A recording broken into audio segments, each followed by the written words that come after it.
जय गुरुदेव।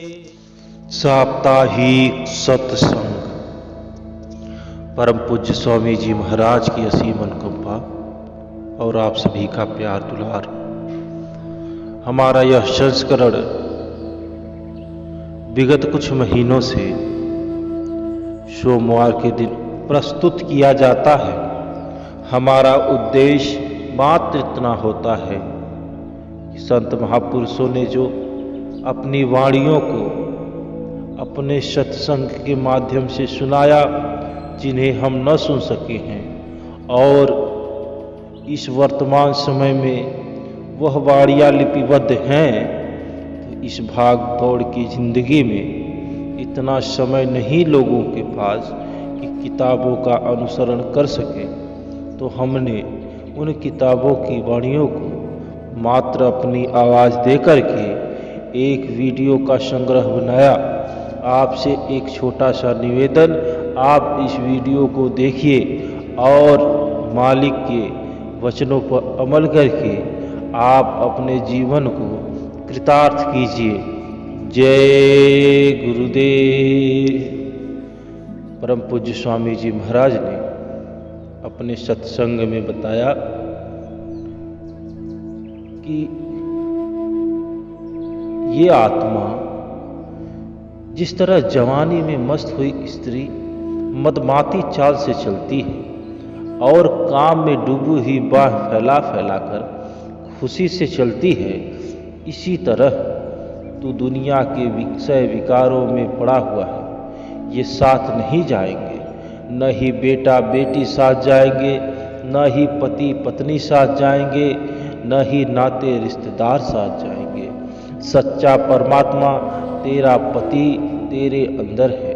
तू अंदर पर्दा खोलकर उस पति से मिल, ताकि तू परमेशा के लिए सुहागिन हो जा। अगर तूने दुनिया के पदार्थों से प्यार किया, मन को अपना पति बनाया, तो वहाँ दरगाह में यमदूत तेरा मुंह काला कर देंगे, तुझको नरक में डाल देंगे। आगे कहते हैं कि जिस तरह जिन जिन रूहों ने सतगुरु और शब्द को अंदर प्रत्यक्ष कर लिया, वे सुहागिन हो गई। उनका दुनिया में आना मुबारक हो गया। वे यहाँ भी सुखी हैं और उनको दरगाह में भी इज्जत मिलेगी। इस दुनिया की कोई भी चीज़ हमारे साथ नहीं जाती। न बाप जाता है, न माँ जाती है, न बेटा, न बेटी, न स्त्री, न दौलत। यहाँ का कुछ भी हमारे साथ नहीं जाता है। जब यह शरीर भी हमारे साथ नहीं जाता, तो कौन सी चीज़ हमारे साथ जा सकती है? साथ जाने वाला सतगुरु और शब्द है। हमें चाहिए अपना ख्याल नेक रखकर सूरत को शब्द के साथ जोड़ दे। फिर चाहे दुनिया में कुछ भी हो, उसका फिक्र और परवाह न करें। पहले तो कह आए हैं कि जिन जिन रूहों ने अपने प्रेतों को पहचाना, वे परमात्मा से मिल गई। अब हमें समझाते हुए कहते हैं कि तू भी परमात्मा से प्यार कर और मालिक से मिल जा। वह मालिक बाहर से नहीं आएगा, तेरे अंदर है। आत्मा कहती है कि मैं उन सुहागिन जैसी कैसे हो सकती हूँ? तो कहते हैं कि उन सुहागिनों के साथ मेल मिलाप कर, उनके साथ प्यार कर। जब तो सुहागिनों का सत्संग सुनेगी, नेक हो जाएगी, महात्मा बन जाएगी। जिस तरह चोर ठगों की संगति में बैठकर आदमी चोर बन जाता है, उसी तरह उन नेक महापुरुषों की सोहबत या संगत में बैठकर तू नेक बन जाएगी, परमात्मा मिल जाएगा, सुहागिन हो जाएगी। क्योंकि जैसे संगति होती है, वैसा असर होता है। इसीलिए तो महापुरुषों ने कहा कि जैसा खाए अन्न वैसा होए मन, और जैसा पिए पानी वैसा बोले बानी। तो अपनी संगति का बहुत बड़ा असर हुआ करता है हमारे मानव जीवन में। आगे कहते हैं कि फिर अपनी आत्मा को धिक्कारते हुए कहते हैं कि तू क्रूर है, निकम्मी है। तूने दुनिया के साथ प्यार किया हुआ है। दुनिया भी झूठी है, इसकी सोहबत भी झूठी है। अब कहते हैं कि हे आत्मा, जो तेरा पति है वह अति रूपवान है, कुल खंडों ब्रह्मांडों का मालिक है। मिलता कब है? गुरु की हिदायत के मुताबिक शब्द की कमाई करने से, और कोई जरिया ही नहीं है। चाहे कोई कौम हो या मजहब हो, सारी दुनिया के लिए एक ही उपदेश है, एक ही राह है। सो हमें दुनिया को छोड़कर अंदर जाना है। जब हम परमात्मा को अंदर प्रत्यक्ष कर लेंगे, फिर वह हर समय हमारे साथ रहेगा, हर सवाल का जवाब देगा। जब आप गुरु को अंदर खड़ा या प्रत्यक्ष कर लेते हो, वह उठते बैठते आपके साथ रहता है, आपके साथ बातें करता है। फिर वह कहता है कि चल ऊपर, हम सबको ऐसी हालात पैदा करनी चाहिए। जब ऐसी हालात हम पैदा कर लेते हैं, फिर दुनिया से मोह भंग हो जाता है। कहते हैं जो रूहे मन का कहना मानती हैं, वे मन की पत्नियां हैं। उनको वह परमात्मा रूपी पति कब मिल सकता है? कभी नहीं। मन ही तुम्हारा दुश्मन है। मन ही खोटे खोटे कर्मों की ओर ले जाता है। जब तक मन को वश में न करो, तब तक कुछ भी नहीं मिलता। अगर लड़ाई करनी है, झगड़ा करना है, तो मन से करो। सुहागिन स्त्री रात को पति के पास जाती है और सुख भोगती है, लेकिन जिसका पति नहीं, वह किसके साथ सुख भोगेगी? यही हाल उनका है जो दुनिया को प्यार करती है, दुनिया की मुरीद है, मतलब वे कुरूप हैं। जो मनमुख रूहें हैं, दुनिया की प्यारी हैं, आशा तृष्णा से जली हुई हैं, काम क्रोध विषय विकारों में पड़ी हुई हैं, वे मालिक की दरगाह से तिरस्कृत की जाती हैं। क्यों? क्योंकि दुनिया के साथ प्यार किया, दुनिया नाशवान है, वे भी नष्ट हो जाएगी। अगर गुरु से प्यार करती तो मालिक के साथ मिल जाती, सुहागिन हो जाती। गुरुवाणी का एक एक शब्द अनुभव करके लिखा हुआ है, कद्र करने योग्य है। अगर एक वचन भी दिल में बैठ जाए तो बहुत काफ़ी है। जिन रूहों ने गुरु को अंदर प्रत्यक्ष करके अपनी लीव शब्द के साथ जोड़ दी, वे सुहागिन हो गई। उनमें न हौम है, न काम है, न क्रोध है, न दुख है, न क्लेश है, और कोई दुनियावी ख्वाहिश नहीं है। वे दुनिया से फ़ायदा उठा सकती हैं।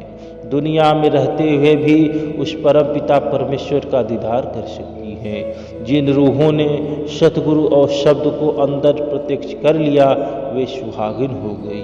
अब अकाल पुरुष पति हर वक्त उनके साथ है। उनके बराबर कोई न कोई बख्शीश देता रहता है। वह बादशाह है, बादशाह दुनिया का है।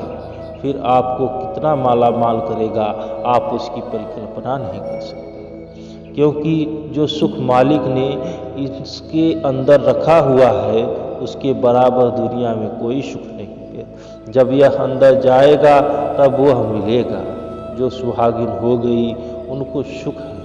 जब अंदर तवज्जो दी जाती है पति को, तो पति आपके लिए बहुत कुछ कर सकता है। इसकी आपको परिकल्पना है ही नहीं। आगे कहते हैं कि जो रूहें इस दौलत से खाली है, यानी जिन रूहों को न तो सतगुरु मिला, न शब्द मिला, न शब्द की लज्जत ली, वे खाली आई और खाली चली गई। उनका मनुष्य जन्म बर्बाद हो गया।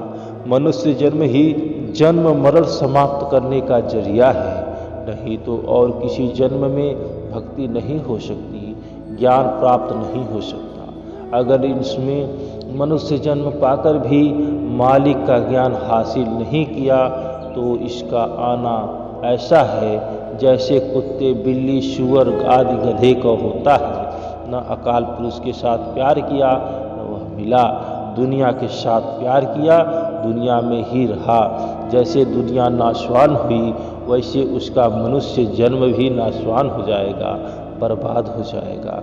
कहते हैं रूह का पति अकाल पुरुष है, जो इसके अंदर है, और इसका ज्ञान, उसकी रोशनी उसके अंदर ही है, बाहर कुछ नहीं है। बाहर मत देखो, बाहर अज्ञान है, अंधेरा है, नासवान है। जो रूहें अपने अंदर परमात्मा की दरगाह में जाती हैं, पति से मिलाप करती हैं, वे सुहागिन हो गई।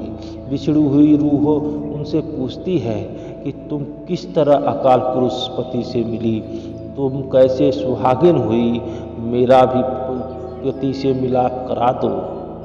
यह तो सवाल था। अब वे रूहें जवाब देती हुई कहती हैं कि बहन, अगर तेरे बहुत ऊंचे भाग हो तो तू गुरु से मिलेगी। जब तू गुरु से मिली, उसने सच दे दिया, तूने सच के साथ प्रीत लगा ली, अंदर सच यानी शब्द प्रकट हो गया तो तू सुहागिन हो गई। देखो, न किताबों में फंसाया है, न किसी कर्म में, कितना आसान है ये। फिर कहती है, हे बहन, जिन सहेली ने अपने अंदर पति को प्रकट कर लिया है, यानी जो सुहागिन हो गई हैं, उन्हें अपना तन मन धन कुर्बान किया हुआ है, अपने अहम भाव को नष्ट किया है, उनको दुनिया की कोई ख्वाहिश नहीं है, वे अकाल पति से इतना प्यार करने में लीन हैं। बहुत समय पहले का जिक्र है कि एक जगह पार्वती बैठी थी, तपस्या कर रही थी। नारद ने देखा कि वह शिव के ध्यान में मग्न है, पूछा कि क्या कर रही हो।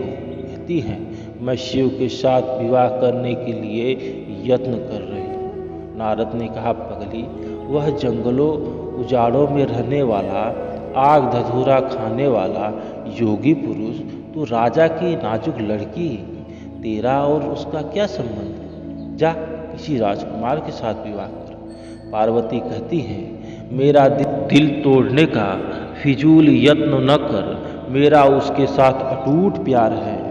गोस्वामी दास जी ने लिखा कि जन्म कोट लगे रहूं हमारी, बरहु शंभु न तरहु कुमारी। हे नारद सुन, अगर करोड़ जन्म भी तपस्या करने में लग जाए तो मैं शिव के साथ विवाह करूंगी। इसी तरह वह मालिक आपके अंदर बैठा हुआ है, आपके प्यार का भूखा है, वह इसी इंतजार में आपके याद में बैठा हुआ है कि आप उसको तवज्जो देंगे। अगर आप अंदर में दें तो वह प्रकट हो जाएगा, आपकी रूह सुहागिन हो जाएगी। न कौम छोड़नी है, न मजहब छोड़ना है, किसी के साथ लड़ाई झगड़ा भी नहीं करना है, सिर्फ ख्याल ऊंचा रखना है, सदगुरु का मिलना है, शब्द का मिलना है। कोई छोटी दौलत नहीं होती सतगुरु और शब्द का मिलना। नहीं तो कौमों की कौम मजहबों के मजहब भूले हुए हैं। कोई देवी देवता वे मालिक को ढूंढता है, कोई पत्थर पानी में, कोई कहीं, लेकिन मिलता कुछ नहीं है। जिन्होंने पति की पहचान की, उन्होंने अपना तन मन पति पर न्यौछावर कर दिया। उनके अंदर द्वैत का कभी ख्याल नहीं आया। जिन्होंने पर्दे खोल लिए, उनके पति सामने हैं, उनको काम क्रोध कहाँ, दुनिया में अन्य ख्यालों के लिए फुर्सत कहाँ। वे रात दिन पति से प्रेम में लीन रहती हैं।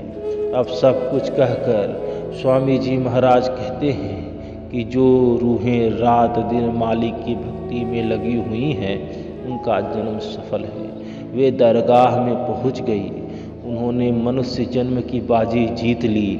जो दुनियावी खेल में उलझे हैं, इसी में रस ले रहे हैं, इसी में अनंत को खोज रहे हैं, वो अंत में इसी खोज के चलते तो दुखी रहेंगे और अंत में इसी दुख में विलीन हो जाएंगे। 84 के दुख को सहने के लिए तैयार हो जाएंगे। जो लोग अपनी तवज्जो को सद्गुरु के चरणों में समर्पित करते हैं, वे इस लोग को तो संभाल लेते हैं, अगले लोग को अपने अंदर के रूहानी मंडलों पर तरक्की कर पाते हैं। शब्द के साथ अपने आप को जोड़ने वाली जीवात्माएं, वह अपने जन्म को सार्थक बनाती हैं और इस जन्म मरण के चक्कर से छूट जाती हैं। जय गुरुदेव।